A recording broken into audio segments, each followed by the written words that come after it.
Gustavo, não é recente, mas há uma expectativa de que essas ações que tramitam contra o Bolsonaro na justiça pudessem ensejar ali um efeito mais contundente contra ele, eventualmente uma prisão. Muita gente dentro do campo progressista tem essa expectativa, embora o Bolsonaro não tenha sido ainda processado nesse caso das joias, né, esse excesso de evidências fez criar-se uma expectativa de que ele fosse alvo de uma operação, de que pudesse eventualmente ser preso preventivamente. Criou-se uma grita nas redes sociais em relação a isso, embora esse caso não tenha avançado o suficiente para que ele seja responda ao devido processo legal e seja posteriormente condenado. Falando tanto do ponto de vista jurídico quanto do clima político que o Brasil enfrenta agora, você acha que tem chances de Bolsonaro ir parar atrás das grades aí nos próximos meses?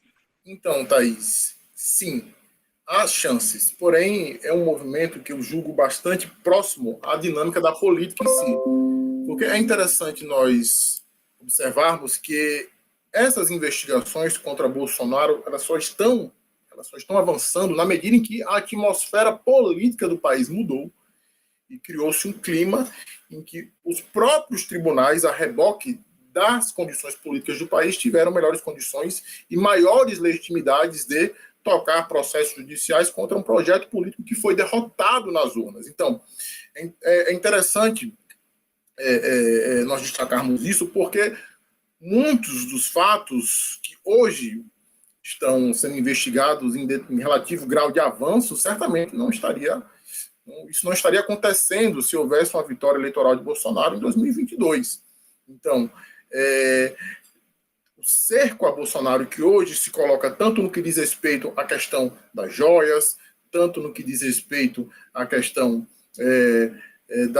do 8 de janeiro, como até em relação à falsificação das vacinas. Bom, em tese, os órgãos do sistema de justiça são independentes. Em tese, eles não guardam relação com a política, mas nós sabemos que na prática isso não acontece. A atmosfera política do Brasil após o processo eleitoral de 2022 tornou possível que houvesse um avanço nas investigações e hoje nós estamos, na minha avaliação, bem próximos de que Bolsonaro se torne efetivamente réu em um processo judicial e quem sabe, obviamente isso vai depender muito dos ventos da política, haja até uma prisão preventiva em relação a ele. É bom lembrar que Alexandre de Moraes autorizou a quebra do sigilo fiscal dele e da Michele Bolsonaro justamente para averiguar se o dinheiro das joias, né, uma operação super atrapalhada, com o ACF negando que conhece o relógio, depois dizendo que por iniciativa própria foi Artel dos Estados Unidos comprar o relógio e falando que ninguém o orientou a fazer isso, que a União deve a ele porque ele por iniciativa própria comprou o relógio, enquanto isso os advogados de Bolsonaro ficam desesperados porque a participação improvisada de UACF acaba gerando prejuízos à linha de defesa. Então, nesse contexto em que todo o entorno de Bolsonaro está sendo alvo de busca e apreensão, quebra de sigilo fiscal, o próprio Bolsonaro, como nós acabamos de trazer, foi alvo dessa quebra de sigilo, prisões preventivas, chega um momento, obviamente, que fica bastante evidente que em qualquer momento, a depender, obviamente, da política e do avanço das investigações, ele pode ser alvo, sim, de uma prisão preventiva. A essa altura do campeonato, eu acredito que Xandão, Alexandre de Moraes, ele não hesitaria em dar uma ordem judicial dessa natureza, ainda que eventualmente traumática, dado o seu histórico de decisões, eu acredito que não seria de maior problema para ele. Gustavo, essa questão das joias, a cada dia que passa a gente descobre mais um pouquinho, né? O tempo todo me parece que a gente ainda não sabe tudo sobre a questão das joias. E existe a possibilidade desse dinheiro da venda das joias ter sido usado para financiar o próprio 8 de janeiro, que a gente sabe que não foi uma coisa que aconteceu de um dia para o outro, né? Veio vindo lá do 7 de setembro, as pessoas acampadas em frente aos quartéis, e para toda essa estrutura que levou caravanas e caravanas para Brasília, com certeza precisou de muito dinheiro. Está se investigando financiamento, mas ainda não se tem certeza sobre de onde veio todo esse recurso. Piora a situação do Bolsonaro se o dinheiro, se esses negócios escusos que envolvem as joias tiverem também envolvimento direto com o financiamento do 8 de janeiro? Sem dúvida, Mariana, sem dúvida. E os indícios dessa possibilidade são consideráveis. Os valores não são baixos. O relógio do ASEF, $50 mil, eu acho que uma conta de cabeça aproximadamente R$300 mil. E toda a logística do 8 de setembro foi uma logística monumental. Foi algo que envolvia incontáveis ônibus, tinha estrutura de alimentação, inclusive há muitos relatos de fraude dentro do processo de alimentação deles, do aluguel das tendas, enfim, houve um esquema de Pix lá, você vê, são criminalidades inceptions, né? Você vê a própria dinâmica de financiamento daquele espaço tem fortes sinais de ilegalidade, mas mesmo dentro da ilegalidade e da prática criminosa há indícios de outras práticas criminosas. Parece que aparentemente é difícil escapar nesse contexto.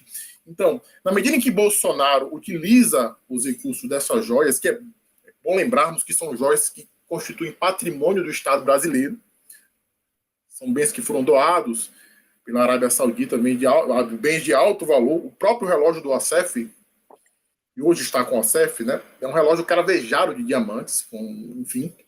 Então, na medida em que Bolsonaro ficar comprovado, isso nós não sabemos ainda, obviamente, é um sinal muito forte, tanto é que, com base em indícios, Alexandre de Moraes decretou a quebra do sigilo fiscal.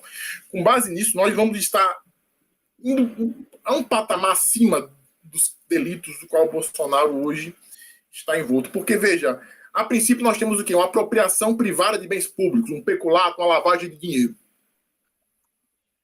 Mas na medida em que isso acontece e, ao mesmo tempo, os recursos desse peculato e dessa lavagem de dinheiro são utilizados para financiar atos golpistas, atos antidemocráticos, nós temos aqui nós temos uma ampliação da esfera penal que pode chegar, inclusive, a um crime de segurança nacional, ou coisa do tipo. Então, eu não tenho dúvidas de que, comprovando que esses recursos foram utilizados para financiar esses atos, a situação de Bolsonaro se complica sobremaneira, e aí, sim, nós vamos estar na antessala de uma condição de réu dele, de uma denúncia apresentada contra ele, e talvez até de uma prisão preventiva. Eu não duvido, não deixo de cogitar essa hipótese.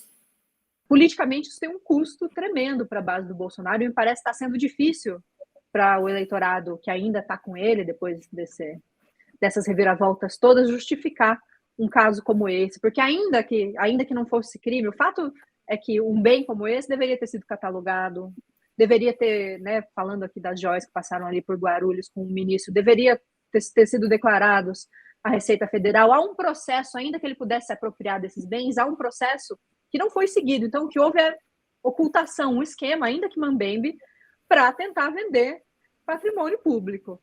E isso pega muito mal. Como o Bolsonaro vai sustentar esse discurso anticorrupção, vai sustentar, até eu ver, essa posição de figura de oposição ao governo Lula diante de um caso desse que é tão fácil para o eleitor médio entender, né? Lembrando que as acusações contra o Lula, por exemplo, só ganharam opinião pública a partir do momento que envolveram coisas tangíveis, né? Que eram a questão do sítio. A materialidade do caso nesse sentido torna as coisas ruins para o Bolsonaro, não?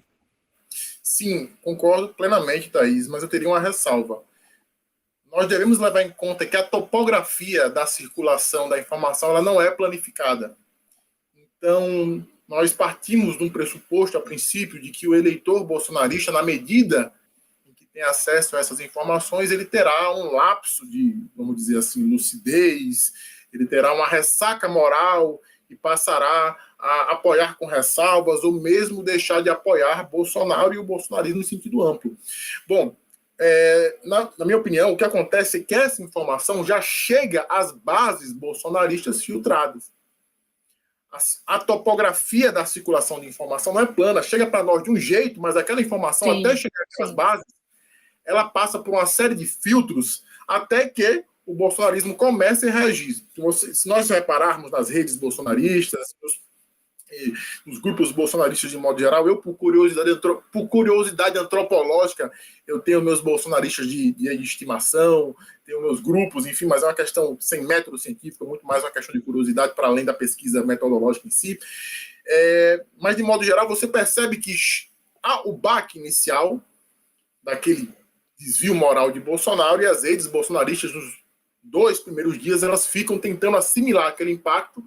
2, 3 dias depois, começam a responder aquilo já com, eu não gosto muito dessa palavra, mas eu vou utilizar aqui, já com a narrativa. Percebe, por exemplo, que nos grupos, nas hostes bolsonaristas, há sempre a questão dos containers de Lula, né? Muito embora isso já tenha sido resolvido, isso já tenha sido tratado de modo que Lula já devolveu os bens, né? Não há nenhuma implicação legal ao atual presidente, mas essa informação já chega a eles com esse rodapé, ou melhor, com esse parágrafo. Há um tratamento inadequado e desigual a Bolsonaro, já que Lula fez pior e não houve essa perseguição, essa denúncia em relação a ele. Bom, isso não é verdade, mas essa informação já chega com esse contra-ataque. Então, na medida em que os escândalos de Bolsonaro vão se avolumando, obviamente eles têm maiores dificuldades de administrar aquilo e segurar a sua base.